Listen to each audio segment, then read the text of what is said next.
Uma coisa recorrente na seção de comentário dos vídeos são as dúvidas dos amigos de por que às vezes eles não conseguem boa afiação ou um resultado satisfatório com as afiações que eles estão fazendo. Então nesse vídeo nós vamos abordar os principais erros e falhas na afiação que levam ao insucesso, tá? De maneira bem geral, esses erros e falhas podem ser distribuídos em duas grandes categorias. A primeira seria os erros e falhas de técnicas, as mais variadas, né? E esses sempre são culpa nossa, dos usuários, nós que fazemos a afiação. E uma coisa importante, gente, todo mundo comete falha e erro na afiação. Eu, você, qualquer um que você conheça, aqueles bambambãs da afiação que você vê vídeos no YouTube, os Murray Carter da vida, todos cometem um ou outro erro e tem que refazer às vezes uma ou outra afiação. É natural, é normal que isso ocorra, não tem problema nenhum. Isso de vez em quando acontece com todos nós, tá? Então, só para deixar claro, não tem aquele cara que consegue 100% de afiação perfeita em 100% das vezes. Às vezes ele perde uma ponta, às vezes perde um calcanhar, às vezes o fio não fica como ele queria, porque com o tempo, quando você adquire uma certa experiência, você sabe como o fio de tal lâmina com tal aço tem que se comportar num dado ângulo.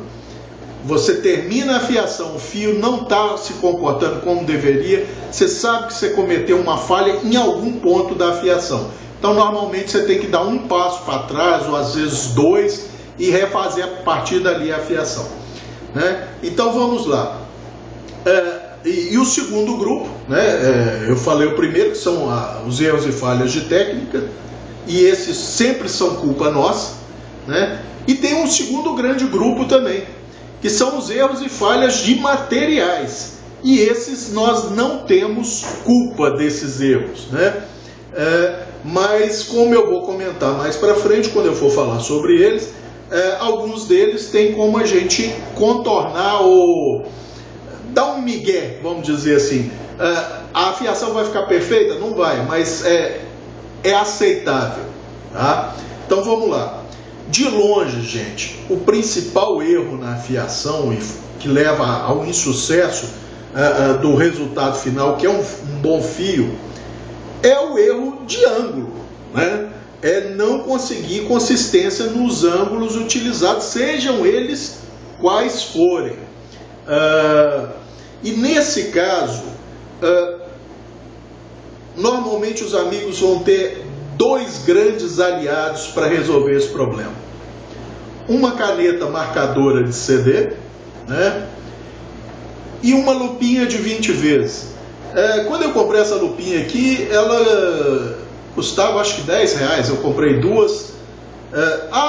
E se for uma lupa maior, de maior resolução, melhor ainda, de 30 vezes, eu tenho uma que dá 30 de magnificação e 60 de magnificação, é melhor ainda. Mas essa de 20 vezes é que eu uso mais rotineiramente e funciona muito bem. Por quê, gente? Porque vamos tentar demonstrar nesse modelo de papelão em escala, que tem aqui o que seria a ponta final do fio, tá? Quando eu digo ponta final, a região final do fio, essa região aqui, tá? Então nós temos o desbaste de alívio, que é isso aqui, e o microfio, que seria isso aqui. Então, nesse gadgetzinho de afiação, ele está setado em 20 graus de cada lado. 20 graus de cada lado, olha lá, ó, casa perfeitamente com esse fio, tá? Então, se o fio está a 20 graus, o gadget está a 20 graus, o amigo vai conseguir sucesso na afiação, porque vai pegar exatamente. Mas se a gente mudar isso para 15 graus, o que vai acontecer? Não casa mais. e a região que o amigo vai estar desgastando no fio é ou aqui no ombro ou a região intermediária, mas nunca a ponta. Então ele vai acabar a fiação e aquele fio não está satisfatório, ele não está cortando como devia. Por quê? Porque ele errou o ângulo e não atingiu o ápice do fio exatamente, tá? Então essa talvez seja a falha mais comum de afiação. E isso é muito difícil da gente ver a olho nu, eu diria que é quase impossível, né? Por melhor que seja a visão. Agora, se ele marca esse fio ou microfio com essa caneta marcadora de CD e passa novamente no gadget, ele vai ver que somente essa área aqui ficou polida ou sem tinta.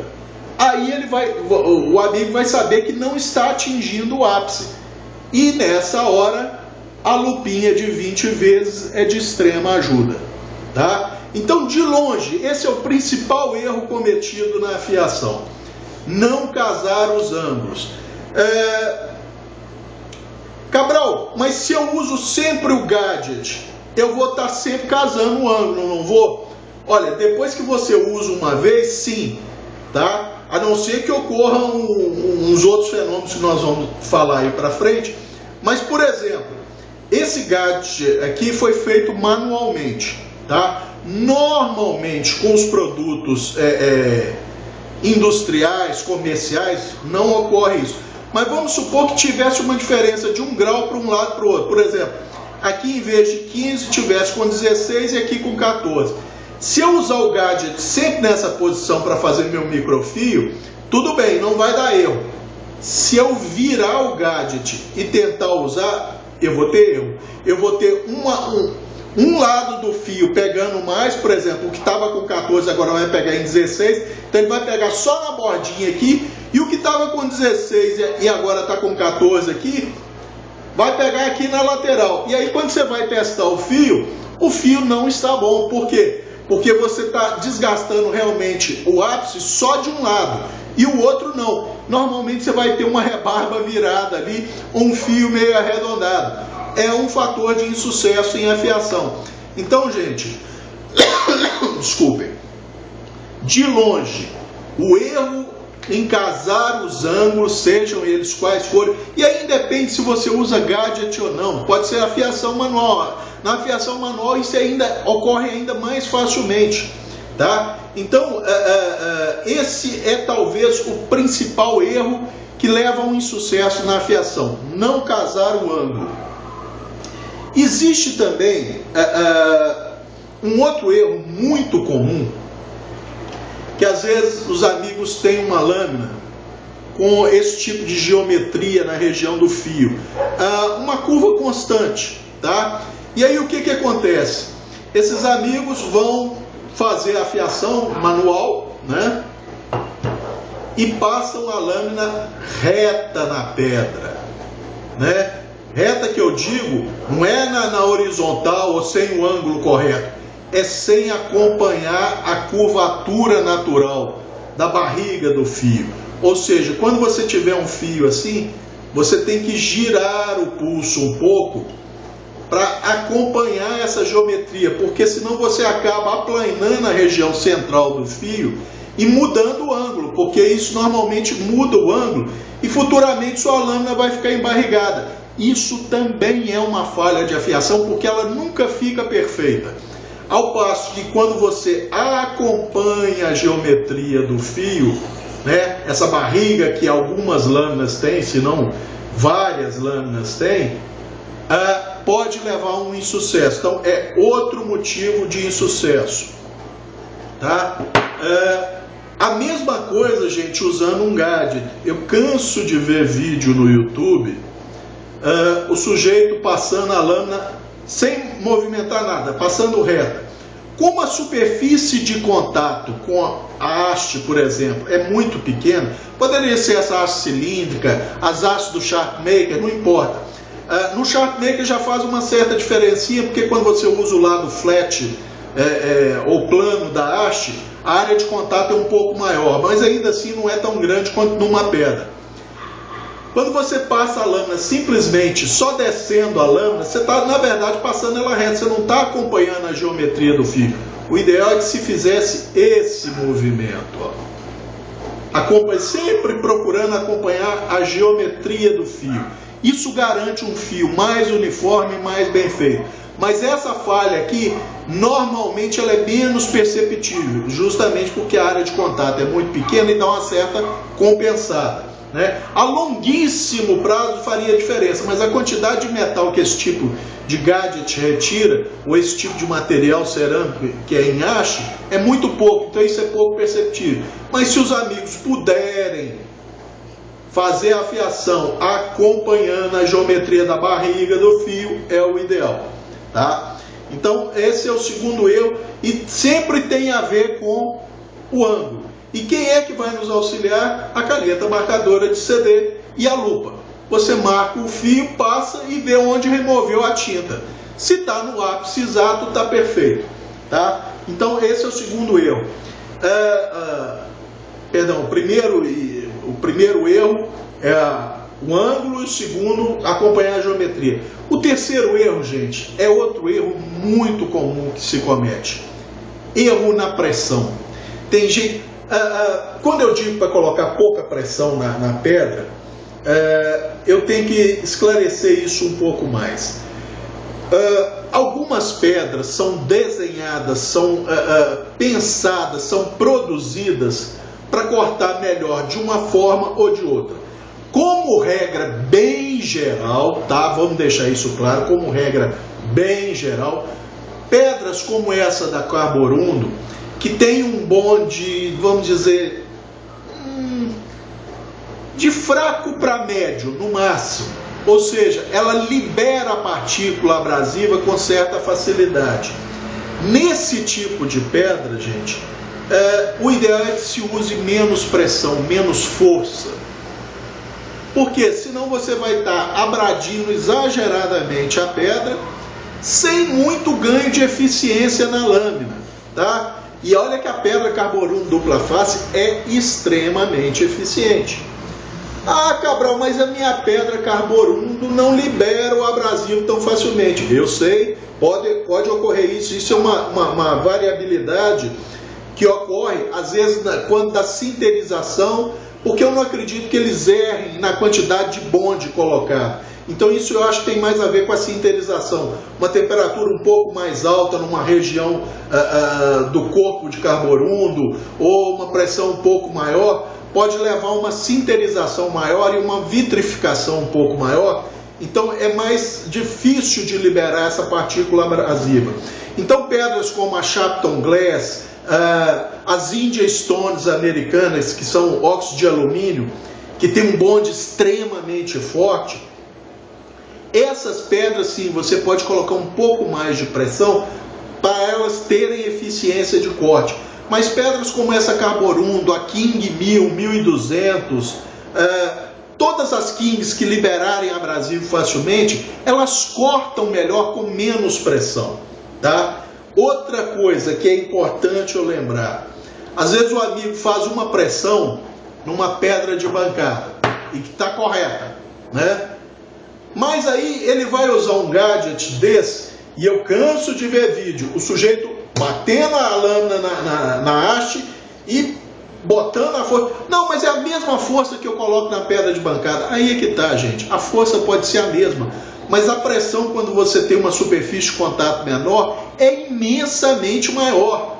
Então, quando você for usar ou uma pedra estreita, tá? No caso, por exemplo, quando a pessoa corta um pedaço usando serra mármore para levar a campo, que facilita, pode ser um pedacinho assim no sentido transversal da pedra, ou pode ser uma longitudinal. A longitudinal é mais complicado de acomodar, corre mais o risco de quebrar, não cair. Uma dessa aqui pequenininha você pode jogar até no concreto, que dificilmente ela vai quebrar. Ah, Cabral, mas é muito difícil afiar numa pedra pequenininha uma lâmina grande. Olha, eu diria que é uma questão de prática e técnica, não é difícil, você faz isso, talvez demore um pouco mais porque você tem que ir por seção. Mas uma lâmina de até 4, 5 polegadas dá para passar tranquilamente numa seçãozinha transversal dessa. Mas o que eu quero dizer, gente, é que a pressão que se usa para passar a lâmina numa pedra de bancada é proporcional à força empregada. Se você empregar a mesma força numa seção só da pedra, cuja área é bem menor, a pressão será maior. Então você corre o risco de não só desgastar excessivamente a sua pedra, como danificar o fio. Porque, como nós vamos ver um pouco mais para frente, diferentes aços em diferentes durezas requerem diferentes pressões. Você pressionar um aço plano, carbono plano, ou um aço inox com poucos carbonetos ou carbonetos pequenos, não tem muito problema não. Vai afiar um ZDP colocando pressão, que você vai ver que o fio microfratura já na pedra. Ah, é falha do aço? Não, não é falha do aço, foi excesso de pressão. Tá? Então esse é um detalhe muito importante, que é um dos erros cometidos que levam ao insucesso na afiação final, no resultado final, que é a falha na pressão aplicada. Outra coisa que muita gente comenta, vocês vão, acho que pelo vídeo vai dar para perceber como essa pedra tem uma ligeira barriguinha. Quem quiser fio perfeito em V, tem que procurar sempre trabalhar com uma pedra, desculpe, nivelada, aplainada. Tem gente que aplaina após cada afiação. Eu também não chego a esse extremo, porque para chegar a dar uma diferença realmente no fio e até deformar com o tempo a lâmina, a pedra tem que estar bem embarrigada. Eu, por exemplo, eu não teria problema nenhum em trabalhar com uma pedra com essa barriguinha que está aí, tá?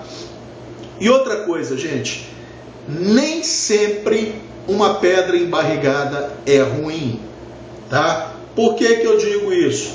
Porque se você quer um fio em V, sua técnica vai ter que ser mais aprimorada, né? Para você conseguir compensar essa ligeira barriguinha. Mas quem gosta de trabalhar com fios convexos, a pedra embarrigada é o ideal, que ela já praticamente dá a convexidade. Ah, Cabral, então eu vou ter que ter uma pedra embarrigada para mim fazer fio convexo na pedra? Lógico que não, é questão de técnica. Ao usar uma pedra nivelada, você faz um movimento que eu chamo de acelerador de moto. Você faz esse balanço aqui com o pulso. Isso vai te dar um fio convexo. A gente, na verdade, naturalmente já faz isso numa escala muito pequena, porque a gente não tem muito controle. O pulso não fica 100% travado quando estamos trabalhando. Por isso que é dito que todo fio feito manualmente numa pedra tem uma certa convexidade. É muito discreta, é verdade, mas pode ocorrer. Mas quem quiser um fio convexo, é só fazer o movimento com o pulso, né, soltando o pulso, ou pode soltar só os dedos. Isso vai depender da técnica. Então, nem sempre uma pedra embarrigada é ruim, não. Depende do que você quer, tá? Então, esse é outro detalhe. Manter a pedra plana. Deixa eu ver. Um outro erro, gente, que é muito comum e ele é bem sintomático. O amigo fala assim: Cabral, eu fiz o meu fio, ele estava uma beleza, eu comecei a usar e de repente ele ficou muito ruim. Bom, quase todo mundo já sabe o que isso significa. Significa que, na verdade, ele estava com um fio com rebarba e ao começar a usar, essa rebarba foi ou arrancada ou quebrada. E aí, o que acontece?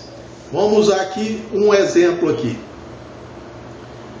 Digamos que este é o fio que eu acabei de fazer. Tá uma belezinha, né? Peraí, vamos usar aqui para que fica melhor. Isso. Eu acabei de fazer e esse fio aqui está cortando, que é uma maravilha, né? Passa pelos materiais que eu vou cortar como se eles não estivessem lá. E de repente ele fica meio ruim, eu começo a ter que fazer mais força e eu não cortei quase nada. Cortei às vezes um papelão, uma tira de papelão, um legume e tal, e o meu fio ficou ruim. Por quê? O que que acontece, gente?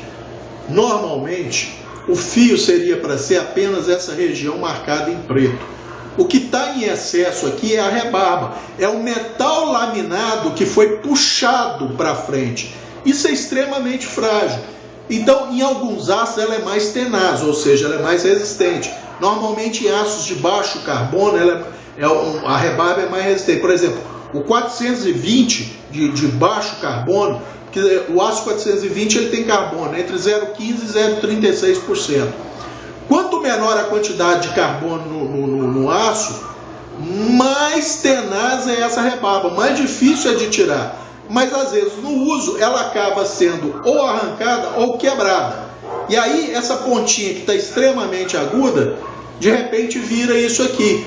Você aumentou a seção transversal do fio umas 4 ou 5 vezes. Ou seja, esse fio vai ficar ruim, com certeza. Então esse é outro erro comum. Às vezes acabar uma fiação e deixar a rebarba ali, tá? Aí durante o uso essa rebarba se quebra e aí de repente o seu fio ficou muito ruim quase que instantaneamente, né? Nesses casos é quase sempre culpa da rebarba e no caso culpa nossa, porque é um erro de técnica, tá? Vamos ver. Outra coisa, gente, que eu canso de ver em vídeo de YouTube. Às vezes o sujeito usa uma pedra, não a carborundo, porque normalmente o pessoal usa óleo, água, sei lá o que e tal, então isso dificilmente acontece, mas é muito comum em acontecer em haste cerâmica, em pedras como a Shapton Glass e tal, que é a superfície do material abrasivo, né, no caso haste ou pedra, fica empapado. O que que é isso? Fica cheio de metal. Às vezes você vê uma haste que deveria ser branquinha, a haste está cinza ou preta. E o sujeito continua usando aquilo normalmente. O que que acontece, gente? Existe uma porosidade natural aqui, e à medida que você desbasta o aço, ele vai entranhando nessa porosidade e diminuindo a efetividade de abrasão desse material. Então, quando você vê, eu, por exemplo, uma lâmina como essa, que é um D2, com poucas vezes que eu passo aqui, que eu já vi que já ficou um risco, eu dou uma micro giradinha na haste para mudar a área de contato. E se ela tiver mais suja, ou vamos dizer que eu já venho fazendo isso há muito tempo, isso não ocorre, porque normalmente após cada fiação eu apago o meu metal do material abrasivo. Tem gente que gosta de lavar na pia com uma pasta joia e uma bucha Scotch-Brite, tudo bem. Eu acho que dá um trabalho danado. A borracha faz isso muito bem e resolve o meu problema. Pode ser que com muito uso, olha, essas minhas hastes têm uso há muito tempo, mas eu nunca precisei lavar com pasta joia e bucha Scotch-Brite. Mas pode ser que alguém ache que está ficando algum resíduo, eventualmente usar, tudo bem, vai funcionar. Mas nesse caso eu acho que a borracha é uma grande amiga, uma grande aliada dos amigos que fazem a fiação nesse tipo de material, para apagar, para remover o ácido desses poros e tornar a haste 100% eficiente. Tá? Pô, aí, Cabral, mas qual é o problema de eu usar a haste empapada de metal? Gente, o problema é muito simples. Alguns aços, por exemplo, principalmente os que eu já citei, aços como até o D2, o 440C, que tem carbonetos muito grandes e muitos carbonetos de cromo, quando você passa numa haste dessa, eles vão desgastando esses carbonetos e você consegue fios, se essa for sua intenção final, com um bom polimento, até para tirar fatia em fio de cabelo. Só que quando a haste está empapada e você começa a passar esse tipo de aço das lâminas nessas hastes, ela começa a já não abradir mais o aço. Ela começa a laminar o aço. Vocês lembram que eu falei que qualquer forcinha empregada num material tipo esse, que é uma haste, a pressão é multiplicada porque a área de contato é muito pequena? Pois é, Os americanos chamam isso de burnishing, né? Ou seja, você não é nem polindo mais, você está polindo e alongando aquela lâmina de metal. Ou seja, na verdade, você está criando uma rebarba extremamente aguda, não tão frágil como uma rebarba sair de uma pedra, mas ainda assim você está alongando o metal. E nesse processo você está fatigando o aço. Então esse fio que foi terminado fazendo um burnishing excessivo, você pode fazer um burnishingzinho, usar uma área mais empapada da haste, se você não tiver uma haste mais fina, para refinar um pouco mais o polimento desse fio. Mas é pouca coisa e sempre sem pressão, porque senão você vai alongar essa folha de metal, criando um fio extremamente frágil, que vai, normalmente, quando é feito o burnishing, dependendo do aço, ou ele fratura esse alongamento da folhinha da lâmina de aço, ou ele fratura. Então aquele seu fio excelente acaba rapidamente também. Então é outro erro, gente. Quando você começou a empapar a haste, ou você gira, ou você apaga o metal. É uma coisa extremamente rápida. É coisa de segundos, tá? Então não tem muito segredo isso. Outro erro. Isso também de vez em quando a gente vê em vídeos. Eu não vou atender agora, então vamos lá. A gente vê em vídeos e vê inclusive gente recomendando usar instrumento rotatório elétrico para fazer o fio. Olha, eu digo que você pode conformar a geometria geral da lâmina, você pode inclusive conformar a geometria básica do fio, mas nunca deve fazer o fio num instrumento rotatório elétrico. Por quê? Gente, quem fala que não faz diferença é porque não conhece as leis básicas da termodinâmica.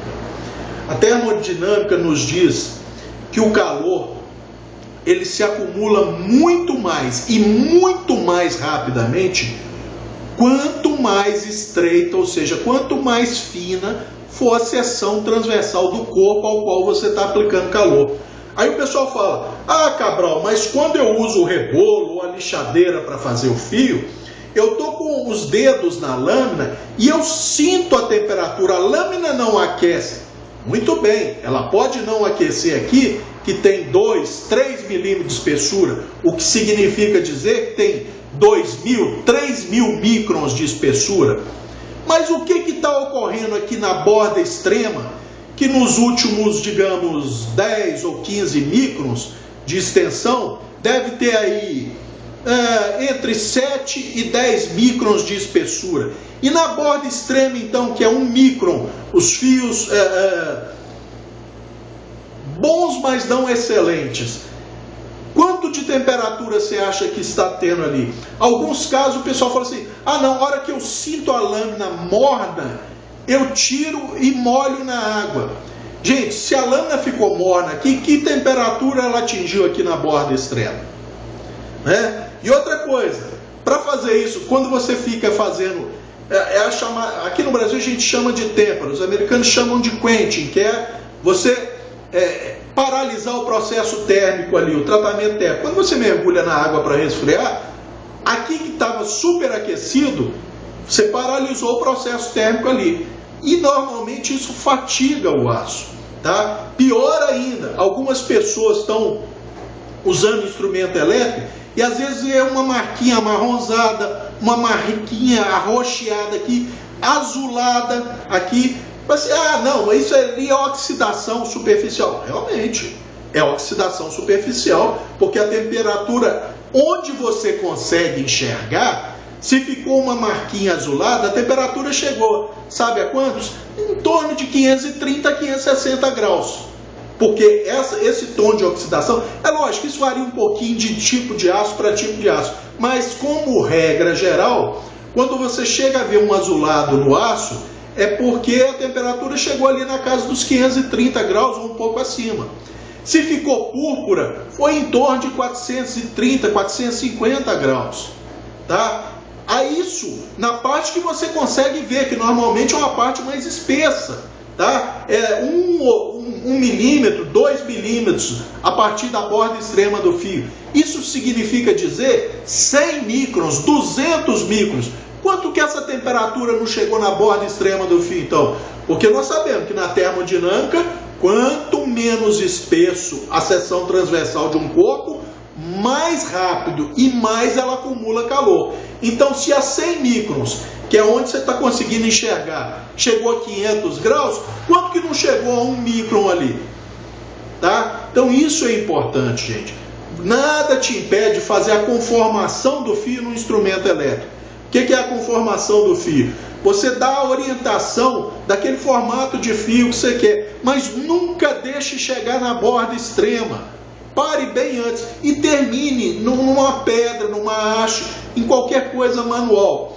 Outro detalhe, já que nós estamos falando sobre aquecimento, usar uma pedra carborundo, por exemplo, manualmente, sem lubrificação de água ou óleo, e fazer movimentos muito rápidos. Quem já teve curiosidade de testar isso alguma vez, e se nunca teve, pode fazer. Pega uma faquinha porqueira que tiver, faquinha de cozinha, de passar manteiga, não importa.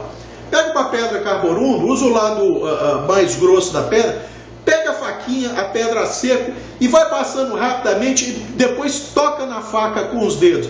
Você vai ver que nada, essa faca, na região mediana dela, chega a atingir o quê?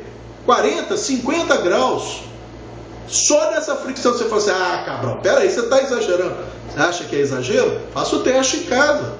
Você vai ver que não é. Então, se a temperatura chegou a 40, 50 graus, numa região em que a seção transversal tem ali, no mínimo, 2.000 microns, quanto você acha que não chegou na borda do fio? A gente sabe, tem gente que fala assim, ah, eu não ferro minhas lâminas para esterilizar porque pode se temperar. Não, gente, isso não vai ocorrer.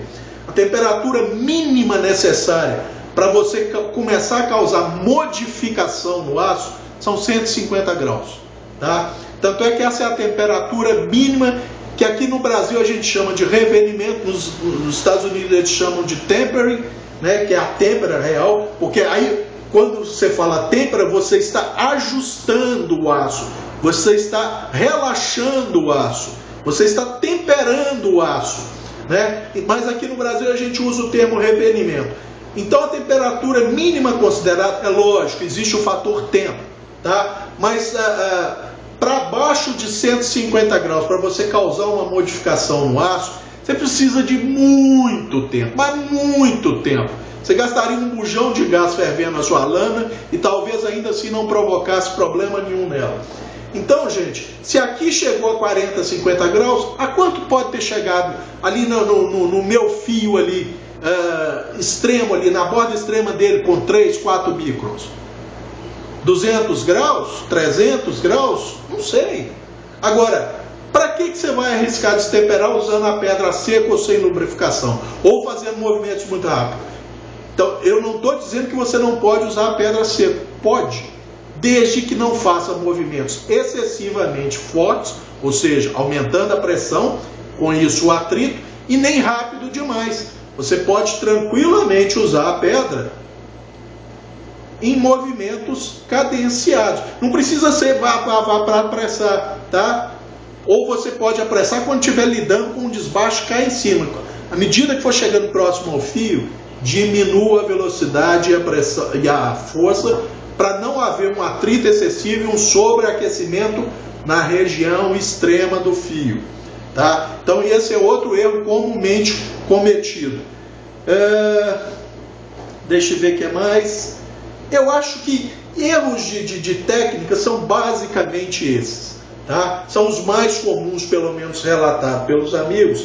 Então agora, e esses sempre são de nossa responsabilidade, tá? Sempre o culpado somos nós. Cometemos um erro, uma falha em alguma técnica, tá? Que eventualmente vai levar ao insucesso da fiação. Por quê? Porque você obtém como produto final um fio que não é tudo aquilo que ele poderia ser, tá? Cabral, quer dizer então que há erro de material? Gente, é o que mais há. Não é o que mais há, mas não é incomum, muito pelo contrário.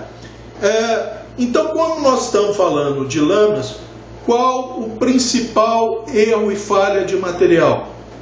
De longe, o mais catastrófico, o mais complicado de se contornar é o erro no tratamento térmico, tá? Então, erro no tratamento térmico de aço, gente, não tem como a gente avaliar antes de começar a afiar e a usar o aço. Porque a dureza, você pode ter uma lâmina com dureza de muito baixa, de 50 RC, ou muito alta, de 65 RC, e o tratamento térmico dessa lâmina ter sido uma porcaria, porque, vamos dizer, para uma dureza baixa, o sujeito temperou demais, isso não é problema, cada um gosta da lâmina de um jeito, mas na hora de elevar a temperatura crítica, ele passou muito do ponto. Então o que acontece? O grão do aço ficou muito crescido. O que acontece quando a gente tem um aço com grão muito crescido? Se ele tiver exageradamente crescido, nem fio a porcaria do aço pega. Por mais que você tente. Aquele fio agudo, polidinho, esqueça, você não vai conseguir nunca, porque na pedra mesmo, seja ela qual for, lubrificada, sem lubrificação, de abrasivo grosseiro, de abrasivo fino, de bonde fraco, de bonde forte, não importa. Você vai levar essa lâmina com um grão muito crescido na pedra e o fio vai fraturar logo na pedra. Foi o caso desse canivete aqui. Ah, Cabral, o tratamento térmico dele está errado. Não, existe um outro fator que leva a isso. Uso de instrumento rotatório para fazer o fio. Então, quer dizer, existe um erro, que é o tratamento térmico incorreto. Muito bem, isso é uma coisa. Outra, o tratamento térmico foi bem feito, mas na hora de fazer a afiação final na fábrica, sei lá onde, foi usado instrumento rotatório e sem cuidado, o que é pior. Então fadigou uma área do fio. Esse canivete, quando chegou para mim, eu sei como o D2 tem que se comportar. Eu comecei a afiar e terminava a afiação básica, eu falei, nossa, mas esse fio está grosseiro demais. Então, repeti 2 ou 3 vezes a afiação, cheguei à triste conclusão. Tem um problema térmico aí. Eu não sei se é na lâmina toda, se foi erro de tratamento térmico, ou se foi o problema só na afiação. Então, nesses casos, gente, a gente sempre parte da probabilidade que causa menos dano ou que vai causar menos destruição na lâmina. Eu parti do princípio que a falha foi na afiação. O que eu fiz? Peguei uma pedra carborum, na verdade um toquinho dela, coloquei debaixo de um fio da água da torneira, porque é lógico, se eu estou achando que o fio está fatigado, eu não vou aumentar os fatores de fatiga desse fio, que é a temperatura. Coloquei debaixo da água e aqui eu vou usar espinha, tá? Mas eu fui no fio. Fui passando direto, cheguei a formar uma cavilha, uma cavidade na pedra para desbastar o fio. Desbastei primeiro 0,25 milímetros do fio. Fiz nova afiação, estava do mesmo jeito. Voltei para a pedra, mais 0,25 milímetros. Fiz nova afiação, estava do mesmo jeito. Aí eu perdi a paciência de vez, já aumentei mais 1 milímetro na hora de desgastar. Quando eu afiei, eu falei, opa, o trem ficou bom. Então o problema estava abaixo de 1,5 milímetro da borda extrema do fio. Porque com 1,5 milímetro, o aço já começou a se comportar exatamente como o D2 deveria se comportar. Eu falei, opa, então ficou beleza, não perdi a lâmina, o problema foi só na afiação. Só um minuto, gente, vou parar um pouquinho para atender aqui. Que beleza, propaganda da Oi, é uma maravilha isso. Então, retomando o que eu estava falando, como vocês podem perceber, a câmera eu acho que não vai pegar bem, mas eu perdi 1,5 milímetro na largura dessa lâmina, desse clone, né? Não é uma falsificação, porque ele não tem marcação nenhuma da Spyderco. Perdi 1,5 milímetro, mas não perdi a lâmina, né? Depois, é lógico, eu afinei a região do fio para voltar à habilidade de corte. Mas então isso é para os amigos saberem. Isso é um tipo de falha de material e é a que mais dá problema para a gente. Porque se o erro é no tratamento térmico todo da lâmina, você perdeu a lâmina, sinto muito. Se for só no fio, vocês viram que é relativamente fácil contornar. Cabral, mas tudo bem, eu tô com uma lâmina dessa que eu não consigo dar fio, qual a solução se eu não quiser fazer esse desgaste radical que você fez aí na sua lâmina? Existe jeito? Gente, existe. Só que vocês têm que saber que muita gente não gosta dessa solução. Qual é o jeito? Você pegar uma pedra carborundo, por exemplo, o lado grosso dela, trabalhar com a pedra molhada, óbvio e tal, aumentar o ângulo do fio. Normalmente, por exemplo, o D2 aqui eu estou trabalhando com 20 graus de cada lado. Você vai aumentar o ângulo desse fio para 25 graus de cada lado. Tá? Tem gente que acha que isso não é excessivo. Para mim é. 20 graus para mim eu trabalho com aço com D2. Ou para facão. Né? Meus facões trabalham todos com 20 graus de cada lado. Mas aumenta o ângulo para 25, usa somente o lado grosso da carborundo e faz um fio grosseiro. É a única forma de você ter um fio utilizável numa lâmina que ou está com erro no fazer o fio no instrumento rotatório elétrico, ou está com erro no tratamento térmico toda a lâmina. E a pessoa não quer fazer um desgaste radical igual eu fiz, então vai fazendo esse fio grosseiro até você chegar num metal, vamos dizer, numa parte do metal que ele esteja bom, né? Que se for o erro só durante a afiação, normalmente no máximo 1 milímetro, 1,5 milímetros ali a partir do ápice extremo do fio. Agora, se for na lâmina toda, você vai fazer isso até a lâmina acabar aqui na espinha e não vai conseguir aquele fio polido, agudo e tal. Tá? Mas isso é uma solução para você não jogar a lâmina fora quando o erro for do tratamento térmico todo da lâmina. Cabral, mas sem eu desgastar, fazer esse desbaste radical que você fez, tem como eu saber se é do fio ou do corpo da lâmina? A gente tem a médio prazo.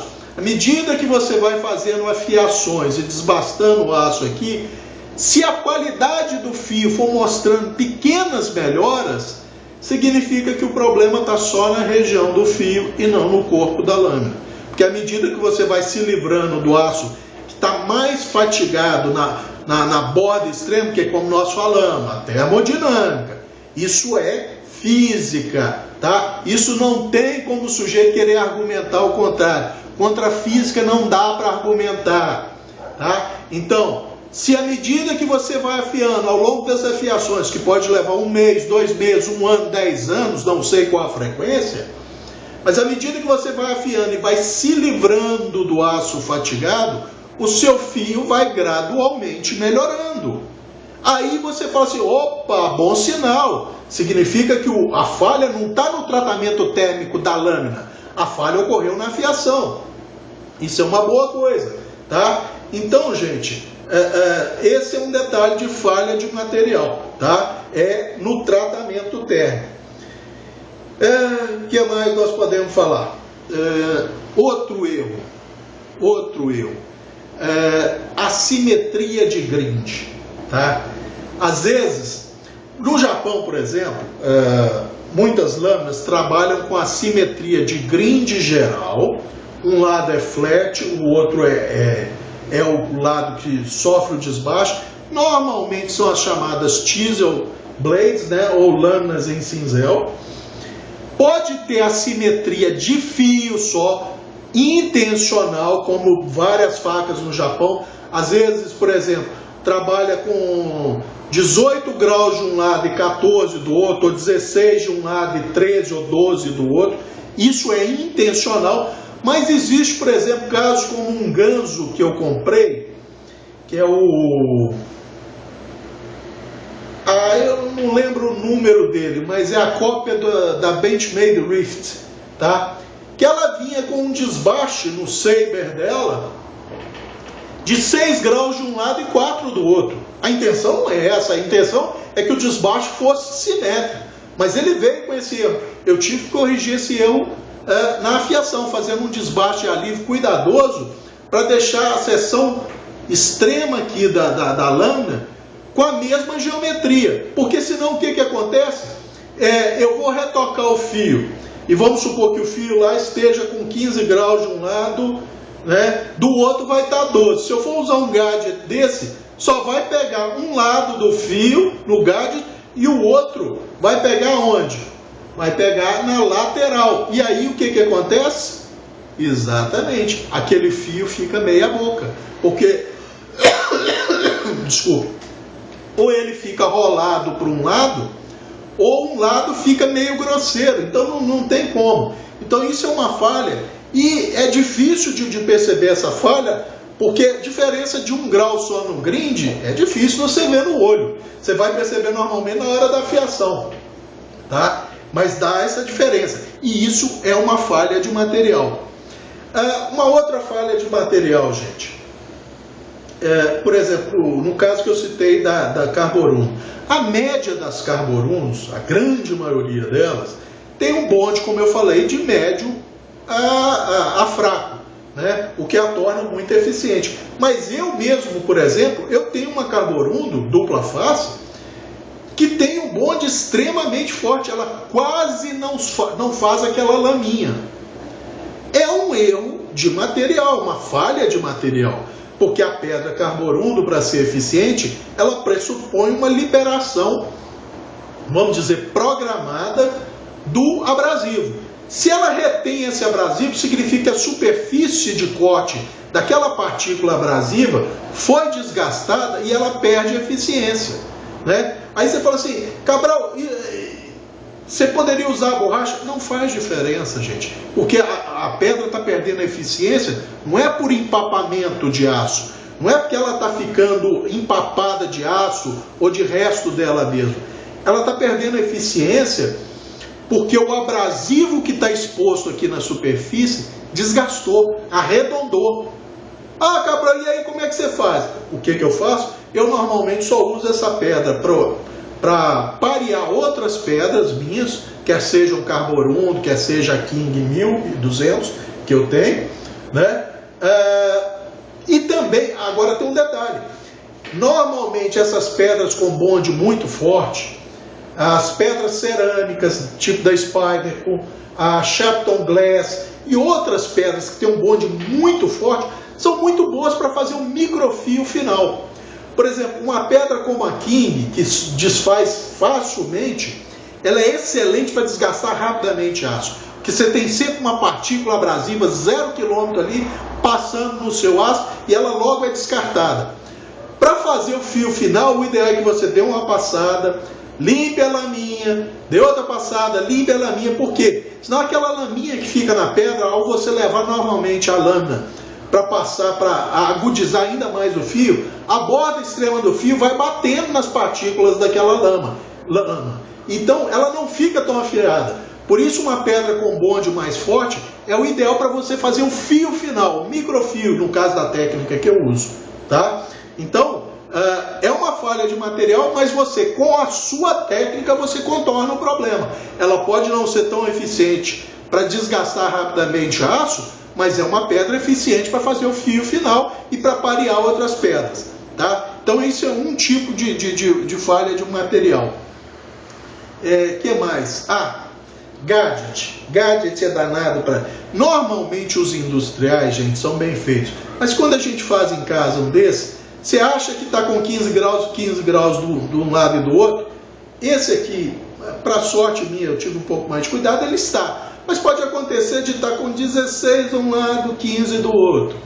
Aí você faz um desbaste de alívio de 14 graus, de 15 graus, e vai querer casar exatamente. Não vai casar. É lógico, depois que você fizer a primeira vez e tal, desgastar bastante, ajustou. Você só não pode mudar, porque senão onde estava 16 passa para 14, e onde estava 14 passa para 16.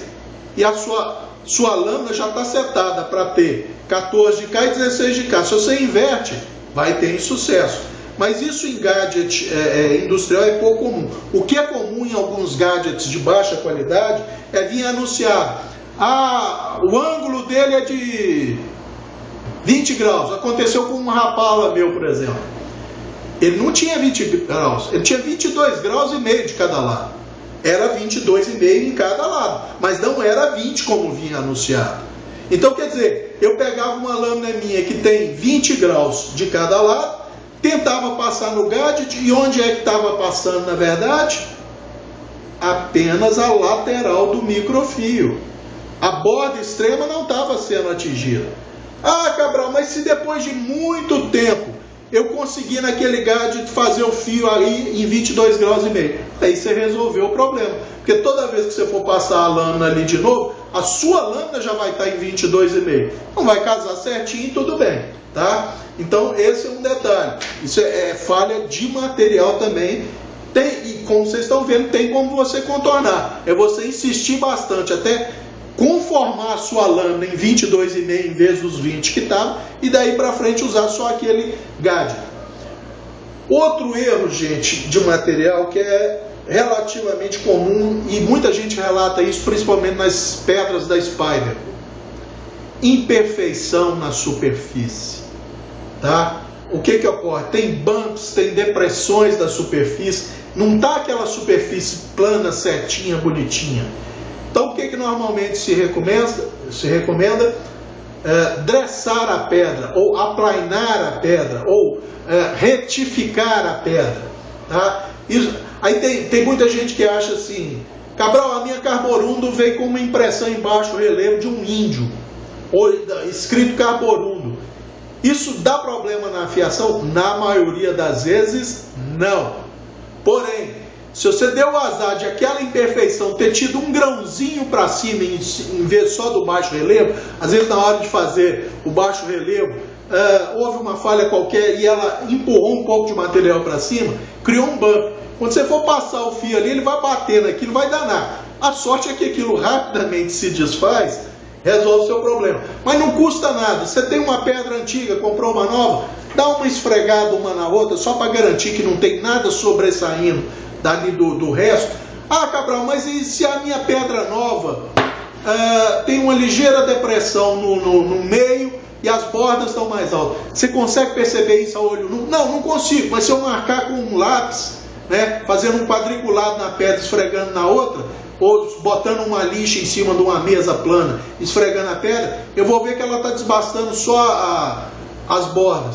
Olha, ou você pode retificar a pedra, aplainá-la de verdade, ou pode trabalhar com essa ligeira depressão, gente. Essa ligeira depressão, ninguém tem olho de santo, não. Dá uma diferencinha no fio, dá, mas não é perceptível, tá? A gente não precisa ter esse nível de preciosismo, não. Que mais? Eu acho que é basicamente isso, gente, porque tem um outro erro que hoje em dia eu acho que não acontece mais, mas, por exemplo, há 30 anos atrás, ou um pouco mais, quando eu comprei e ganhei alguns conjuntos da Paz e Pazini, uns 2 ou 3 deles vinham com chaira. Literalmente, todas as chairas, ou destemperadas, ou com uma têmpera, ou uma dureza, perdão, superficial, bem abaixo de 56 RC. Por que eu digo isso? Porque até um canivete Victorinox meu entrava na danada da chaira. Tanto é que eu retemperei uma, ficou até boa, mas me deu um trabalho do cão para lixar aquela porcaria, tá? Porque ela é só de aço, sem revestimento de cromo duro. Então, Cabral, eu tenho uma chaira e tal, eu posso endurecer? Gente, vai depender do aço. As chairas industriais, por exemplo, elas normalmente são em aço 1045, com o chamado case hardening, ou seja, endurecimento só da superfície do aço, e depois a aplicação de uma camada de cromo duro. Eu recomendo não lixar, não desbastar esse tipo de chaira, porque senão você... o case hardening é coisa de microns, gente. Se você desbasta aquela camada, você vai chegar no aço 1045, que está com uma dureza relativamente baixa para uma chaira. Então não é boa coisa.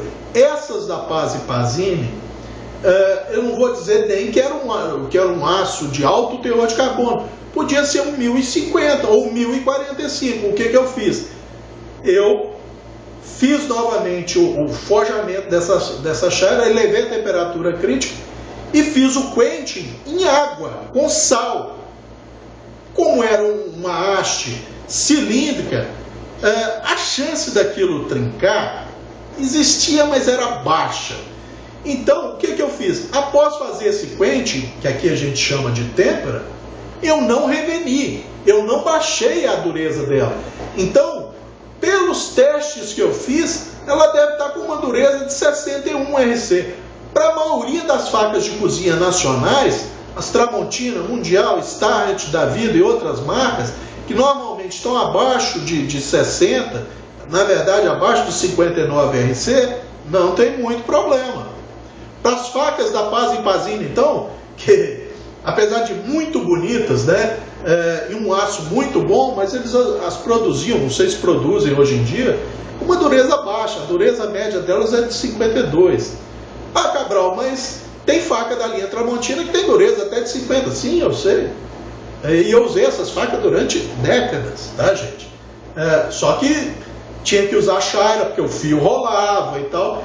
Mas, quer dizer, então isso também é uma falha de material. Então, como nós vimos, gente, boa parte das falhas de material, se não tem como serem corrigidas, tem como serem contornadas pelo usuário usando o quê? Técnica. Tá? Usando a técnica correta, ou ele corrige o problema, ou ele contorna o problema. Por exemplo, o erro no tratamento térmico ou a fadiga da região do fio durante uma fiação em instrumento elétrico rotatório, ela pode ser ou contornada ou corrigida. No caso do fio, desculpe, eu corrigi fazendo o quê? Eliminando aquela quantidade de aço do fio. Perdi 1,5 mm da lâmina, mas fiquei com uma lâmina que é uma das minhas lâminas favoritas, por causa da geometria geral, da habilidade de corte, da dureza, tá? Tá com uma dureza esse canivete, se não me engano, de 61 RC, e pega um fio, eu tô sem papel de bula aqui, mas deixa eu ver,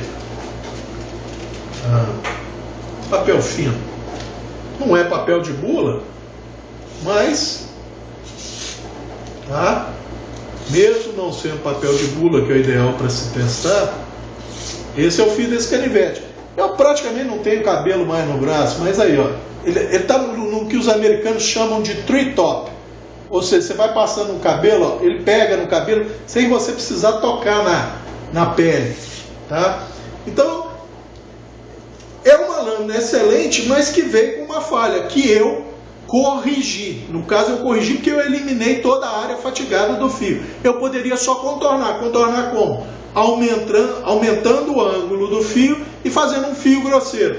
E usar ele por anos assim até chegar num aço bom. Então eu preferi eliminar de uma vez aquilo, porque é um canivete que eu gostei realmente, né? Ao contrário da falsificação que eu também tenho chinesa, aquele pretinho que eu fiz a serrilha do meio para frente dele, esse aqui não, esse aqui é uma lâmina, inclusive a geometria geral dele é melhor do que a da falsificação, tá? Tem uma habilidade de corte altíssima. Infelizmente aqui em Minas eu não posso sair com ele na rua, porque ele está com mais de 10 centímetros de lâmina, tá? Mas é um canivete excepcional, e se eu fosse me guiar só pelo fio, eu descartaria uma excelente lâmina. Então o que eu fiz? Eu parti do problema que causaria menos dano ao canivete, ou seja, eu julguei que o problema fosse só de fio. Espera aí, deixa eu ver se a máquina desligou aqui. Pior que eu não sei, eu não entendo desse trem. Bom, se desligou, depois eu coloco uma observação no final. Então, quer dizer, eu contornei o problema e resolvi. Se fosse o problema do tratamento térmico todo da lâmina, só teria como eu contornar o problema, tá? Então, basicamente é isso. Esse vídeo era para ser mais áudio do que visual, tá? Porque o que importa é a informação. Então, os amigos ficam cientes dos principais erros, né? Os erros de técnica a pessoa tem que se policiar para corrigir, tá? Um erro que é comum, às vezes a pessoa fala assim: Cabral, eu faço a fiação a mão livre e não estou conseguindo um fio certo e eu estou fazendo tudo bonitinho. Gente, vamos lembrar o seguinte, às vezes o sujeito vai fazer a fiação à mão livre, ele erra o ângulo aqui, tudo bem, é uma falha de ângulo, mas existe uma outra que é mais sutil. Às vezes ele posiciona aqui e no fazer um movimento de afiação, vamos dizer, com a mão direita, ele tende a levar para frente a lâmina, ou seja, aumentar o grau. É lógico, aqui eu fiz um movimento exagerado para os amigos perceberem do que se trata. E com a mão esquerda, ele às vezes pode tender ao contrário, deixar o pulso solto e diminuir o ângulo que ele está passando. Vai levar a um insucesso, mas isso se enquadra em que categoria? Erro de ângulo, falha em conseguir um ângulo exato. Isso era só um detalhe, só para lembrar, porque às vezes o sujeito fala assim, ô Cabral, eu estou fazendo tudo certo, ele me passa, e realmente ele está fazendo tudo certo, tudo como deveria, mas eu não tenho como controlar, e às vezes nem ele, esses detalhezinhos. Isso é só com a prática que vem, tá, gente?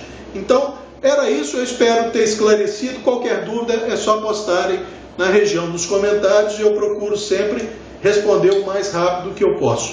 Era só isso por hoje, um abraço.